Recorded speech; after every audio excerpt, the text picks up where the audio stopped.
Hello friends, welcome back to dream success academy. मैं अविनाश आप सभी का स्वागत करता हूं आज के इस वीडियो में। दोस्तों, आज के वीडियो में हम लोग आरपीएफ कांस्टेबल भर्ती परीक्षा 2024 के लिए ठीक है प्रीवियस ईयर क्वेश्चन पेपर को कवर करेंगे। देखिए, किसी भी एग्जाम को यदि आपको क्रैक करना है तो उसके लिए जो सबसे बेस्ट तरीका है कि आप उसके पहले सिलेबस को समझिए। सिलेबस समझने के बाद जो है आप उसके प्रीवियस ईयर क्वेश्चन पेपर को देखिए किस तरह के जो है प्रश्न पूछे जा रहे हैं, और प्रीवियस ईयर क्वेश्चन पेपर के आधार पर ही आप आगे की जो है अपनी रणनीति बनाकर उसी तरह के क्वेश्चन जो है सॉल्व करें। तो प्रीवियस ईयर क्वेश्चन पेपर का टॉप 50 जीके जीएस के प्रश्न है, ठीक है। इसको हम लोग इस वीडियो में कवर करेंगे। तो चलिए स्टार्ट करते हैं आज का वीडियो। यदि आप चैनल पर पहली बार है तो चैनल को सब्सक्राइब करके बेल आइकन को जरूर प्रेस कर लीजिए, ताकि इसी तरह का डेली बेसिस जो है आपको वीडियो मिलता रहे। और प्रीवियस ईयर क्वेश्चन पेपर कराने के बाद जो मैं आप लोगों को प्रैक्टिस सेट स्टार्ट कराऊंगा, ठीक है। तो चलिए स्टार्ट करते हैं। आज का यह सेट नंबर आपको 1 है, ठीक है, जो कि आपको 17 जनवरी 2019 के प्रथम पाली क्वेश्चन पेपर है। तो इससे आप चलिए अंदाजा लगाइएगा किस तरह के जो है क्वेश्चन पूछा जा रहा है, ठीक है। देखिए कि निम्नलिखित में से कौन सा निचली भूमि क्षेत्र युक्त महाद्वीप है, ठीक है। देखिए यहाँ बताना है कि सबसे नीचे वाला जो महाद्वीप कौन है। आपको पता है कि 7 जो है महादेश हैं, कितने 7 महादेश हैं, ठीक है।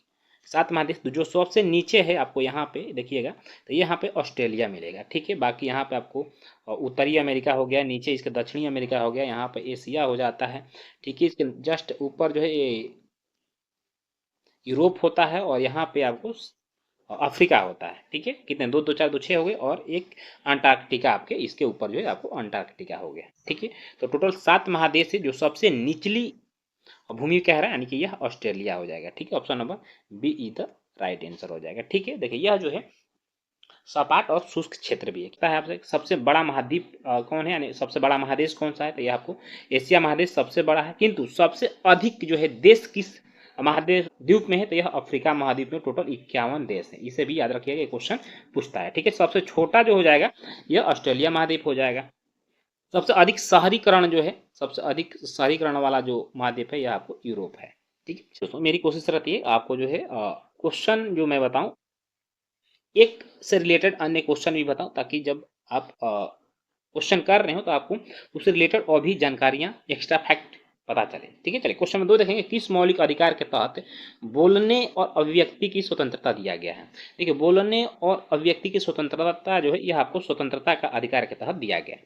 अब बता दूं कि हमारे संविधान में भाग 3 के आर्टिकल 12 से लेकर 35 तक में जो है मौलिक अधिकार जो है किस देश के संविधान से लिया गया है। तो मौलिक अधिकार जो है आपको और यूएसए यानी संयुक्त राज्य अमेरिका के संविधान से लिया गया। क्वेश्चन बार बार रिपीटेड है और आता है, इसे याद रखिए। और जो स्वतंत्रता का अधिकार है यह आर्टिकल 19 से लेकर 22 तक में वर्णित है। कितना, आर्टिकल 19 से 22 तक में जो वो स्वतंत्रता का अधिकार वर्णित है। यहाँ पूछ रहा है कि बोलने का जो अधिकार है यह आपको आर्टिकल 19 याद रखिए। आर्टिकल मैं बता दूं, आर्टिकल 19 के क्लॉज क के डी में जो है आपको बोलने का स्वतंत्रता दिया गया है, ठीक है। चलिए, और समानता का अधिकार 14 से 18 में है। नेक्स्ट क्वेश्चन देखिएगा। निम्नलिखित में से कौन सा मंदिर कामुक रचना के लिए प्रसिद्ध है। कामुक रचना के लिए जो प्रसिद्ध है यह आपको खजुराहो का मंदिर है, ठीक है। खजुराहो के मंदिर को चंदेल शासकों के द्वारा बनाया गया था, ठीक है। यहाँ पे हिंदू और जैन धर्म के दोनों जो है मंदिर देखने को मिलता है, ठीक है। चलिए, यहाँ से यदि बात करें हम दिलवाड़ा मंदिर, तो यह आपको जैन मंदिर है, ठीक है, जो कि राजस्थान के माउंट आबू पर्वत पर स्थित है। कामाख्या मंदिर यह आपको असम में है, ठीक है। नेक्स्ट क्वेश्चन देखिएगा कि यदि द्रव माध्यम में केवल पानी है तो मिश्रण को क्या कहा जाएगा। संपार्श्विक मिश्रण कहा जाएगा, ठीक है। अच्छा, कि भारत का अधिकांश भागों पर कौन सी मिट्टी पाई जाती है, ठीक है। देखिए, यदि हम भारत की बात करें तो भारत के जो अधिकांश भाग यानी 100% में जो है 43% भागों पर आपको जलोढ़ मिट्टी पाई जाती है। कौन सी, जलोढ़ मिट्टी पाई जाती है, ठीक है। यदि अब हम बात करते हैं जलोढ़ मिट्टी की, तो देखिए जलोढ़ मिट्टी को हम 2 भागों में बांटते हैं। पहला तो हो जाएगा खादर मिट्टी, ठीक है, और दूसरा हो जाएगा आपको बांगर मिट्टी, ठीक है। देखिए, खादर मिट्टी को नवीन मिट्टी के नाम से हम जानते हैं। क्या, खादर मिट्टी को नवीन मिट्टी के नाम से जानते हैं, और बांगर मिट्टी को जो है पुरानी मिट्टी के नाम से जानते हैं, ठीक है। देखिए, चूंकि खादर मिट्टी जो है नदियों के द्वारा जो है प्रत्येक साल जो है नई मिट्टी लाया जाता है, इसलिए यह जो है काफ़ी उपजाऊ होता है।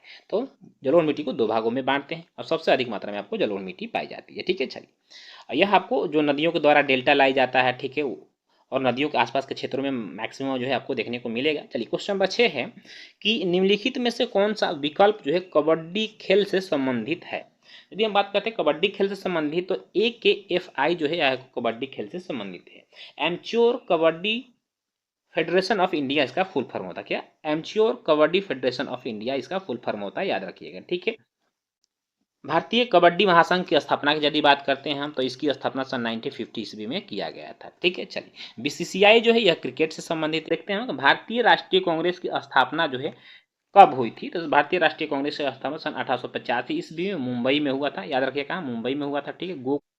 गोकुलदास तेजपाल संस्कृत महाविद्यालय में, ठीक है। देखिए इसमें जो है टोटल 72 प्रतिनिधियों ने भाग लिया था और इसके जो स्थापना किया था यह एओ ह्यूम के द्वारा किया गया था, ठीक है। यह एक ब्रिटिश सिविल सेवक थे, ठीक है। रिटायरमेंट के बाद इन्होंने भारतीय राष्ट्रीय कांग्रेस की स्थापना किया था। भारतीय राष्ट्रीय कांग्रेस की जो प्रथम अध्यक्ष थे यह WC बनर्जी थे, इसे भी जरूर याद रखिएगा, ठीक है। चलिए नेक्स्ट क्वेश्चन है कि निम्नलिखित में से कौन एक आणविक मोनोलिथ है? ऑप्शन देखते हैं। आणविक मोनोलिथ कह रहा, तो देखिए इसमें से जो हो जाएगा आपका आर्गन जो है एक आणविक मोनोलिथ है, ठीक है। देखिए आर्गन का जो संकेत होता है AR होता है और इसका परमाणु जो क्रमांक होता है यह 18 होता है। नेक्स्ट क्वेश्चन है कि इनमें से कौन अंडमान और निकोबार द्वीप समूह को अलग करता है? देखिए अंडमान और निकोबार द्वीप समूह, सबसे पहले समझिए कि अंडमान निकोबार द्वीप समूह है क्या। देखिए ये हमारा देश हो गया भारत। यहाँ पर देखिएगा छोटे छोटे जो है टापू जो है यह आपको अंडमान निकोबार द्वीप समूह है, ठीक है। तो ऊपर जो है आपको अंडमान से जो है आपको कार निकोबार है, ठीक है। तो अंडमान जो 10 डिग्री चैनल है, यह 10 डिग्री जो चैनल है यह आपको अंडमान को कार निकोबार से अलग करता है। ऑप्शन नंबर 3 जो है आपका राइट आंसर हो जाएगा, ठीक है। कोको द्वीप है, यह कोको द्वीप, देखिए यहाँ पर आपको कोको द्वीप मिलेगा, किंतु इस पे जो है म्यांमार का अधिकार है, क्योंकि पहले कोको द्वीप जो था यह भारत का ही था, किंतु स्वतंत्रता पश्चात जो है जवाहरलाल नेहरू के द्वारा इसे म्यांमार को गिफ्ट दे दिया गया था, ठीक है। तो याद रखिए कोको द्वीप फिलहाल में जो है आपको म्यांमार का अधिकार है। नेक्स्ट क्वेश्चन देखिएगा क्षय रोग और टीबी रोग, ठीक है, डैश के कारण होता है, किसके कारण जो है क्षय रोग और टीबी रोग होता है? तो यह आपको जीवाणु के कारण होता है, ठीक है। विषाणु के कारण जो है आपको एड्स होता है। नेक्स्ट क्वेश्चन देखिए क्वेश्चन नंबर 11 है घर्षण के कारण एक दूसरे के संपर्क में दो सतहों की सापेक्ष गति है। तो जब घर्षण के कारण एक दूसरे के संपर्क में दो सतहों की सापेक्ष गति होती है, बताना आप क्या, तो यह जो है आपको अस्थैतिक घर्षण हो जाएगा। ऑप्शन नंबर डी इधर राइट आंसर हो जाएगा, ठीक है, अस्थैतिक घर्षण। दोस्तों जैसे सेशन आपको अच्छा लग रहा तो प्लीज एक बार सेशन जो है लाइक कर दीजिए और चैनल पर यदि पहली बार है तो चैनल को सब्सक्राइब करिए ताकि इसी तरह से डेली जो है आपको वीडियो मिलता रहे। नेक्स्ट क्वेश्चन है कोलेरू झील डैश के त्रिकोण में पाई जाती है, यानी कोलेरू झील बताना किन नदियों के मिलने पे बनता है, ठीक है। तो देखिए यह जो है दो नदियों के बीच की डेल्टा है, ठीक है, वहीं पे एक सहायक नदी भी है। तो यह जो है आपको कृष्णा और गोदावरी नदियों के डेल्टा में स्थित है कोलेरू झील, ठीक है। ऑप्शन नंबर बी इधर राइट आंसर हो जाएगा। और आपको कोलेरू झील जो है ताजे पानी की झील है, क्या कोलेरू झील यह ताजे पानी की झील है, इसे भी याद रखिएगा, ठीक है। चलिए क्वेश्चन नंबर 13 है कि लोकसभा में कितने एंग्लो इंडियन सदस्य मनोनीत किए जा सकते हैं? देखिए पहले जो है हमारे संविधान में प्रावधान था कि यदि एंग्लो इंडियन का जो है प्रतिनिधित्व लोकसभा में नहीं हो तो राष्ट्रपति के द्वारा जो है 2 एंग्लो इंडियन लोकसभा में मनोनीत किए जा सकते हैं, किंतु 104वां संविधान संशोधन वर्तमान स्थिति को देखें तो 104 जो संविधान संशोधन हुआ था इसके तहत जो एंग्लो इंडियन का जो प्रावधान किया गया था लोकसभा में मनोनीत करने, इसको समाप्त कर दिया गया है, ठीक है। इसे भी याद रखिएगा, ये इंपॉर्टेंट है।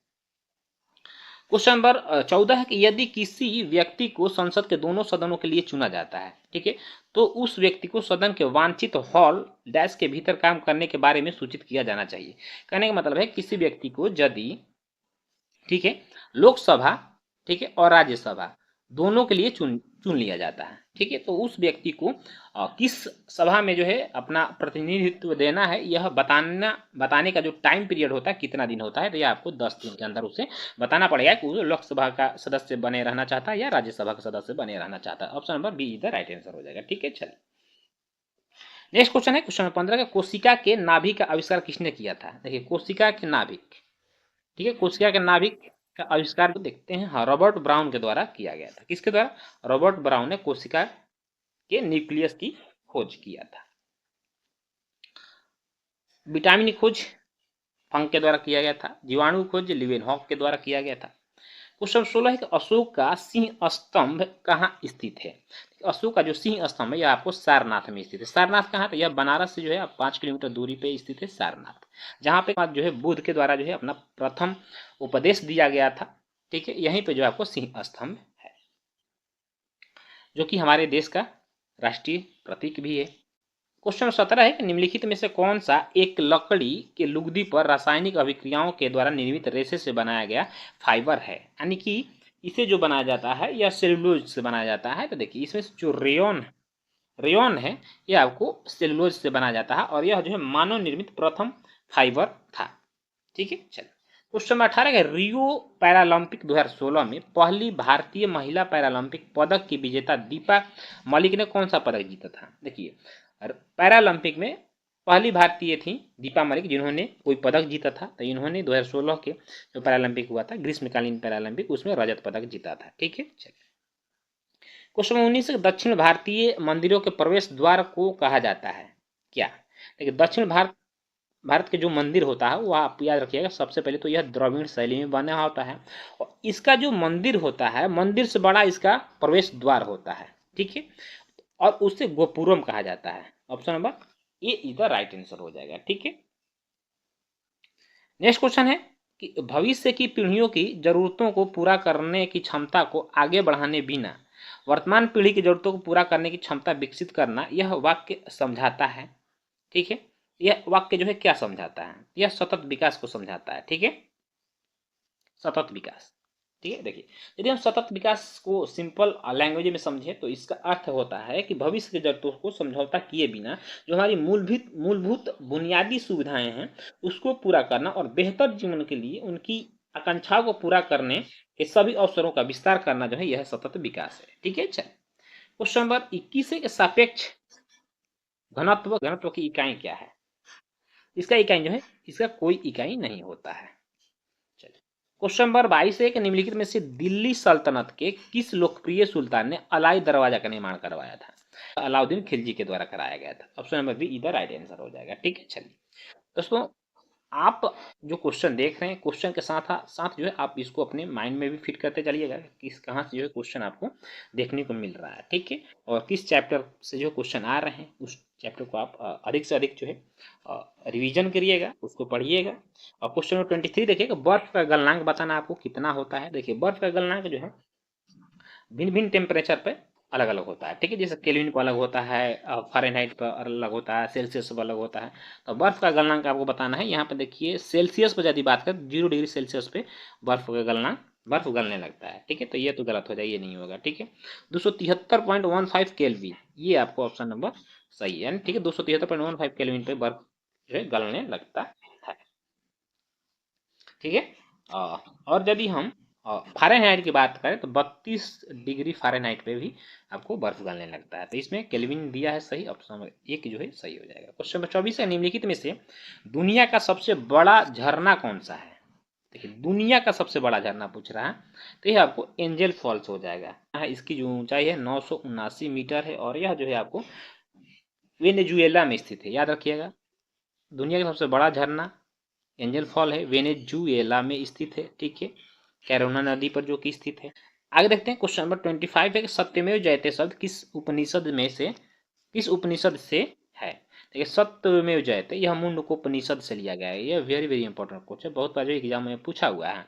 और मुंडकोपनिषद जो है यह अथर्ववेद में है। ठीक है, अथर्ववेद से संबंधित है और यह सत्यमेव जयते जो कि हमारे देश का जो है राष्ट्रीय वाक्य भी है। क्वेश्चन नंबर 26 एक ओलंपिक पदक विजेता सुशील कुमार, ठीक है, आप सभी ने बहुत बार जो है इनका नाम सुना होगा, किस खेल से जुड़े थे। तो सुशील कुमार का संबंध जो है ये आपको कुश्ती से है। ठीक है, किंतु अभी यह जो है जेल में बंद है। कहाँ, अभी जेल में बंद है। ठीक है, क्योंकि इन्होंने एक पहलवान की हत्या कर दी थी तो उसी की जो है सजा में अभी जेल में बंद है, किंतु भारत के लिए 2 बार जो है यह रजत पदक जीत चुके हैं।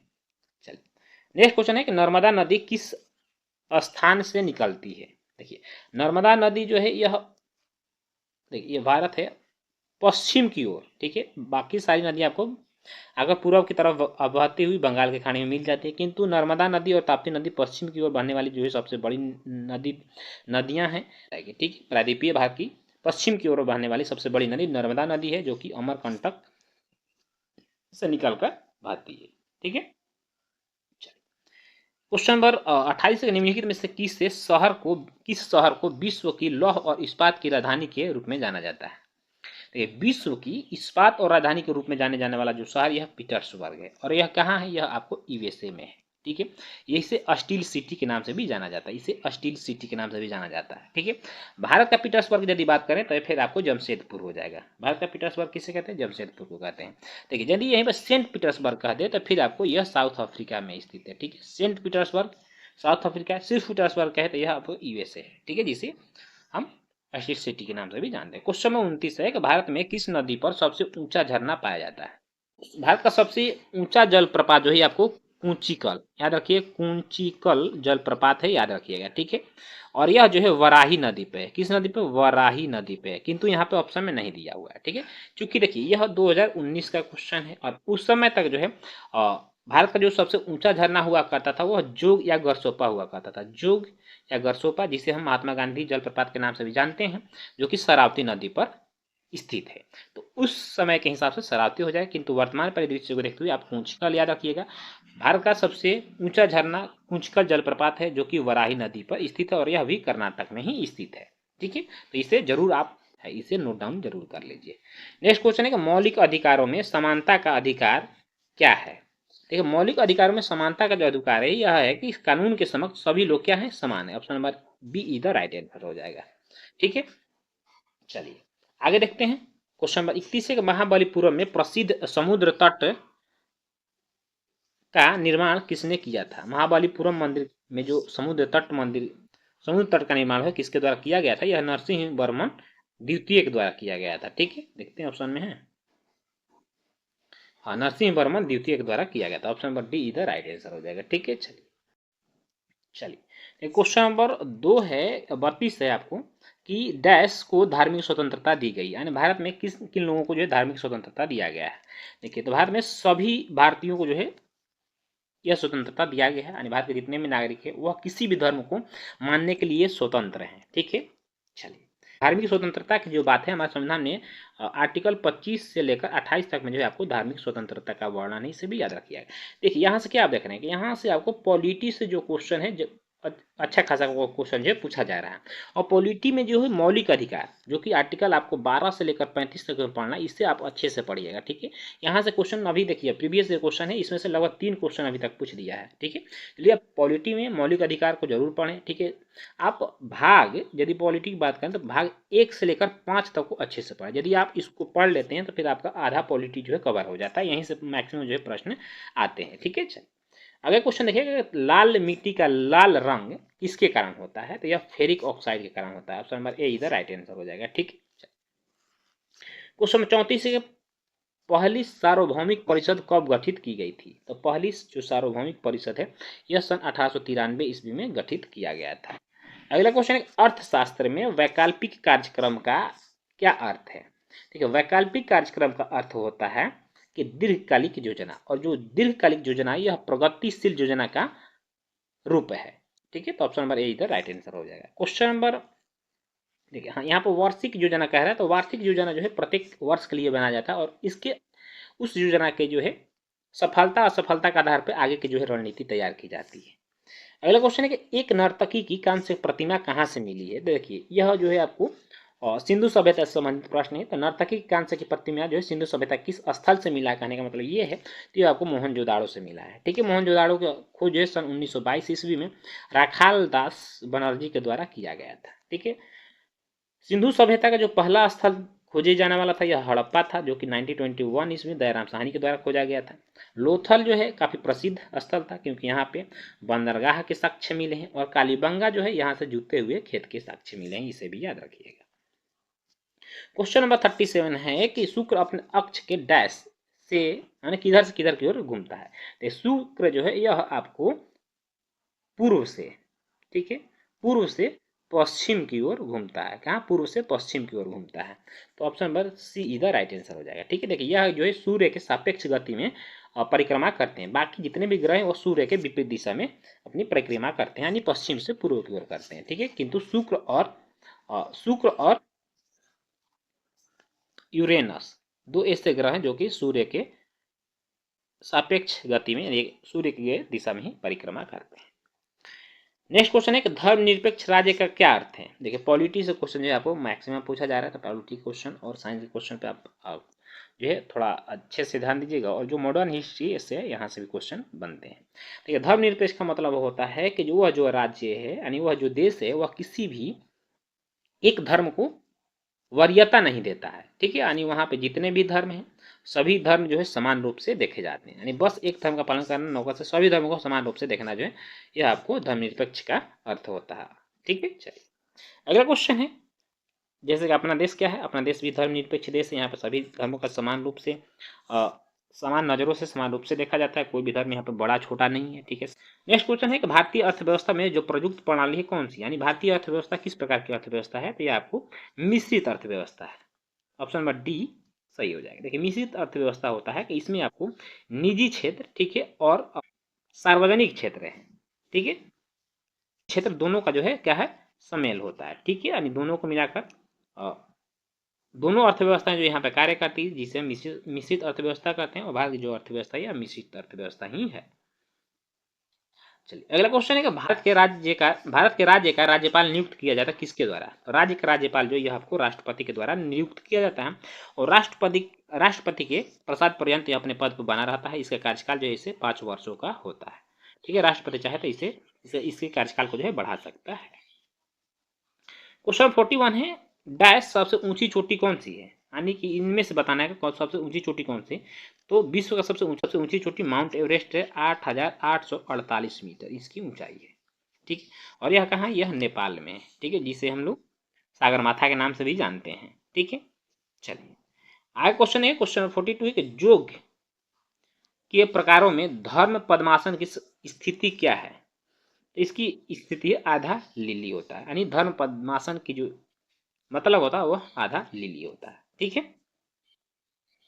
क्वेश्चन 43 है कि यदि संसद अनुमोदन नहीं करती है तो अध्यादेश की अधिकतम अवधि होगी कितना, यह जो हो जाएगा आपको 6 महीना, ठीक है, या 6 सप्ताह का हो जाएगा, ठीक है। देखिए अध्यादेश कब जारी किया जाता है, जब हमारे देश में, ठीक है, यानी कि संसद का कोई भी सत्र नहीं चल रहा होता, और उस समय हमारे देश के लिए कोई जो है कानून बनाना अति आवश्यक हो जाता है, तो यह कानून बनाने के लिए राष्ट्रपति के द्वारा जो है अध्यादेश जलाया जाता है आर्टिकल 123 के तहत, ठीक है, और यह कानून बन जाता है, ठीक है। कब तक, 6 महीने के लिए, जब तक कि यानी कि सत्र ना चालू हो। यदि सत्र बीच में चालू हो जाता है तो फिर यह आपको 6 सप्ताह यानी कि 42 दिनों के अंदर इसका जो है अनुमोदन होना अति आवश्यक है। यदि अनुमोदन नहीं होता तो ऑटोमेटिक जो है 6 महीने बाद समाप्त हो जाता है, ठीक है। चलिए तो ऑप्शन नंबर सी इधर राइट आंसर हो जाएगा।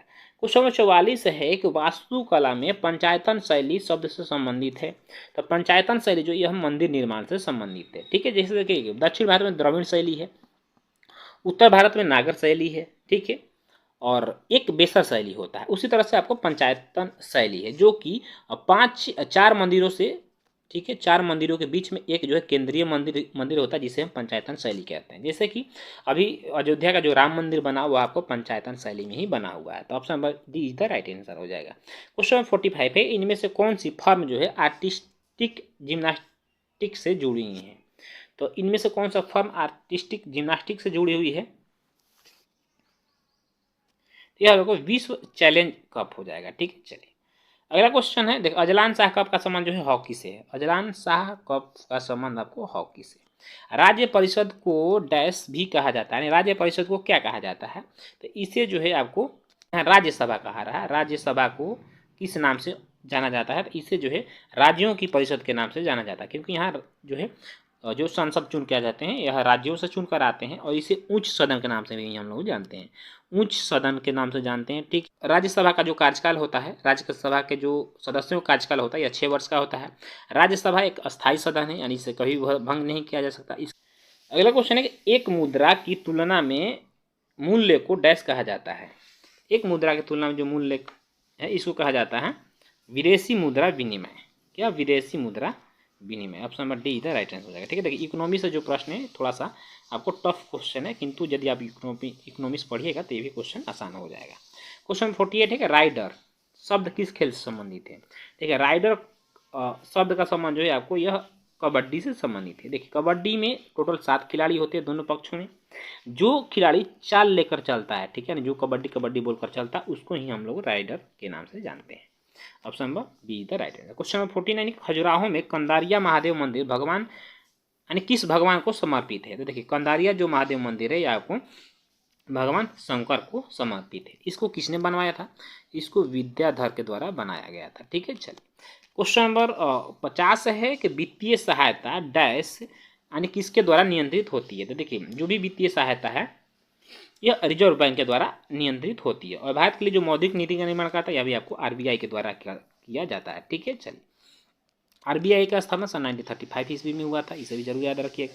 दोस्तों बाकी देखिए आगे के जो आपके प्रश्न हैं टोटल जैसे कि आपको 120 प्रश्न देखने को मिलेंगे, जिसमें से 50 जो प्रश्न हैं यह आपको most important GK and GS से प्रश्न होंगे, और 35 प्रश्न जो होता है यह रीजनिंग के होंगे, और 35 प्रश्न जो होंगे ये आपको मैथ के होंगे। देखिए बाकी के जो 35 और 35 70 प्रश्न ये मैथ और रीजनिंग के, जिसके लिए मैं आप लोगों को जो है इसका PDF अवेलेबल करा दूंगा। और यह PDF कहाँ अवेलेबल कराऊंगा? तो इसके लिए आप मेरे टेलीग्राम चैनल को ज्वाइन कर लीजिए। टेलीग्राम चैनल को नीचे जो है डिस्क्रिप्शन में इसका लिंक दिया होगा, वहाँ से आप जाकर PDF प्राप्त कर सकते हैं। और पहले खुद से जो है आप मैथ और रीजनिंग को बनाइए, यदि नहीं बनेगा तो फिर इसका जो है सोल्यूशन भी मैं आप लोगों को दे दूंगा। ठीक है, सोल्यूशन के साथ आप देखकर सोल्यूशन को देखकर बना लीजिएगा। तो आज का सेशन जो है आपको कैसा लगा आप कमेंट करके जरूर बताइएगा। अच्छा लगा हो तो अपने दोस्तों में इसे जरूर शेयर करिएगा, ताकि इसी तरह का उन लोगों को भी कंटेंट मिलता रहे और आपका जो है डेली बेसिस पे प्रैक्टिस होता रहे। ठीक है, चलिए फिर मिलेंगे इसके नेक्स्ट एपिसोड में। जिस चैनल पहली बार चैनल को सब्सक्राइब कर लीजिए, बेल आइकन को जरूर प्रेस करें। ताकि जय हिंद, वंदे मातरम।